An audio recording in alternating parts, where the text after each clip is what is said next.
ସାଙ୍ଗମାନେ ଆପଣ ମାନେ ଆଗ ପରି ଆମକୁ ଭଲ ପାଉନାହାନ୍ତି। ଯଦି ଭିଡ଼ିଓରେ କିଛି କମି ରହୁଛି ଆମକୁ କମେଣ୍ଟ ମାଧ୍ୟମରେ ଜଣାନ୍ତୁ, ଆମେ ସେଇ ଜିନିଷ ଆଣିବାକୁ ଚେଷ୍ଟା କରିବୁ। ଆଉ ନାଇଁ କ'ଣ କହୁଛନ୍ତି? ଜଲ୍ଦି କମେଣ୍ଟରେ ଜଣେଇବେ। ଆଉ ଭିଡ଼ିଓରେ କୋଉଠି ଭୁଲ ରହୁଛି ତାକୁ ବି କମେଣ୍ଟରେ ଜଣାନ୍ତୁ, ଆମେ ସୁଧାରିବାକୁ ଚେଷ୍ଟା କରିବୁ। ଆଉ ବହୁତ ଦିନ ହେଲାଣି ମଶାଣିରେ ରହି ରହି ଦେହ ହାତ ପୁରା କାତିରି ପଇଲାଣି, ପେଟ ମୁଣ୍ଡ ଗରମ ହେଇ ନାଳ ରକ୍ତ ଝାଡ଼ା ହେଲାଣି। ନା ଯାଉଛି ପଇଡ଼ ପାଣି ଟିକେ ପିଇଲେ ପେଟଟା ଶାନ୍ତି ହବ।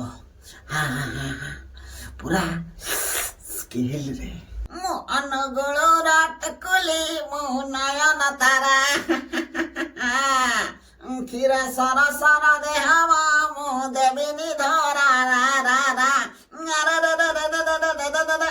ପେଟ ମୁଣ୍ଡ ଗରମ ହେଇଗଲାଣି। ମା ବହୁତ ଦିନ ହେଲାଣି ଡାବ ପାଣି ପିଆ ହେଇନି, ପେଟ ମୁଣ୍ଡ ଗରମ ହେଇଗଲାଣି ରେ ବାପା। ବଢିଆ ଡାବ ଆଉ ନଡିଆ ବି ହେଇଛି ରେ ବାପା। ଯାଉଛି ଦିଟା ତୁଳି ଆଣିବି, ଆଉ ଏକା ସାଙ୍ଗେ ଦିଟା ଡାବ ପିଇଦେଲେ ପେଟ ଶାନ୍ତି ହେଇଯିବ ରେ ବାପା। ଆବେ କିଏ ବେଶୀ ଅଭଦ୍ର, ମୋ ପ୍ୟାଣ୍ଟ ଟାକୁ ଟାଣି ଦଉଛି। ହରେ ଚୁଲବୁଲ କୁରକୁରେ, ତୁ କଣ ମୋ ଗଛକୁ ଚଢି ଡାବ ଚୋରି କରି ପିଉଛୁ? ମା ଯା ରେ ବାପା ଯା, ମୋ ଗଛରୁ ଓହ୍ଲାଇ ଯା। ଆବେ ମୋ ନାଁ କଣ ଜାଣିଛୁ ନା? ଚୁଲବୁଲ କୁରକୁରେ। ଯାହା କରେ ସ୍କେଲରେ। ଆବେ ତୋ ଗଛ କଣ? ବୁଲବୁଲ କୁରକୁରେ ଡାବ ପିଇବାକୁ ମନ ହେଇଛି ମାନେ ସେ ଯାହା ଗଛ ନେଇ ତା ଗଛ ଚଢି ଡାବ ପିଇବ।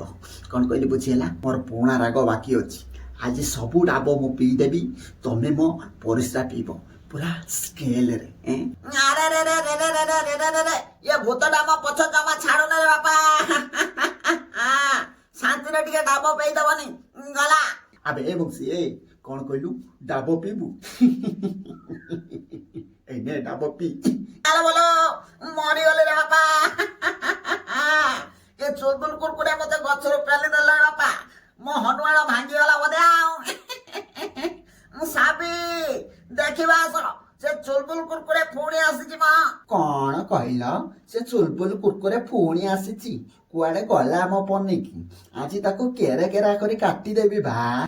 ତା ମାଇକ ନାଇଟ ଆସିଲାଣି, ସେଦିନ ମୋ ହାତଟାକୁ ପୁରା ରାପା ରାପା କରି କାଟିଥିଲା, ଆଜି ମତେ ଜିଅନ୍ତା କାଟିଦବ।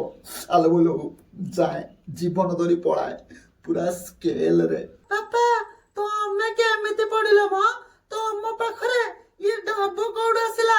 ଯାଉଛି ୟାକୁ ଫୁଟେଇ ଗୋଟେ ପିଇଦେବି। ଆଉ ଭାରି ମଜା ଲାଗିବ। छी छी छी, ଇଏ ଏମିତି କଣ ଲାଗୁଛି? ଖାରିଆ ଖାରିଆ ଲାଗୁଛି, କିଏ ମୁତି ଦେଲା ଭଳିଆ ଲାଗୁଛି। ଆଉ ହଇରେ ତତେ ସେ ଡାବ ପିଇବାକୁ କିଏ କହିଲା? ମ ସେ ଡାବକୁ ଚୁଲବୁଲ କୁରକୁରେ ପିଇକି ମୁତି ଦେଇଛି ରେ ବାପା। छी छी छी, ମୁଁ ଭୂତ ମୁତ ପିଇଦେଲି। ନେଉଳ ଭାଇ କଣ କରିବି ରେ, ମୁଁ ଭୂତ ମୁତ ପିଇଦେଲି। ଆରେ ଡାଙ୍ଗ ତତେ ପିଇବାକୁ କିଏ କହୁଥିଲା? ଆରେ ଭୂତ ମୁତ ପିଇଦେଲୁ, ଆ ଗଲା ଆ ତ ପେଟ ଭିତରେ ପୁରା ସବୁ ସଫା ହେଇଯିବ ରେ। ଆ ମାଇଁ ଆ ମାମୁକୁ ଧର, ଘରକୁ ନେଇଯିବା। ହଁ ରେ ନେଉଳ, ଧ ତ ମାମୁକୁ, ଘରକୁ ନେଇଯିବା। ବାପ ଯେତେବେଳେ ଯାହା କିଛି ଭାବିଲା ବେଳକୁ ଇଏ ଭୂତ ହାବୁଡରେ ପଡି ଯାଉଛି ରେ ବାପା, ଆଉ କିଛି ଜୀବନରେ କରିହବନି। ସାବିଲ ମୋ ଅଣ୍ଟା ଭାଙ୍ଗି ଯାଇଛି, ଟିକେ ଗରମ ପାଣିରେ ସେକ ଦେଇଦବୁ, ନହେଲେ କାଲିକି ଆଉ କ୍ଷୀର ବେପାର କରିବାକୁ ଯାଇପାରିବିନି। ମା ବାପ ସାଙ୍ଗମାନେ ଭିଡିଓଟି କଣ କେମିତି ଲାଗିଲା ଆମକୁ କମେଣ୍ଟ ବକ୍ସରେ ଜଣେଇବେ।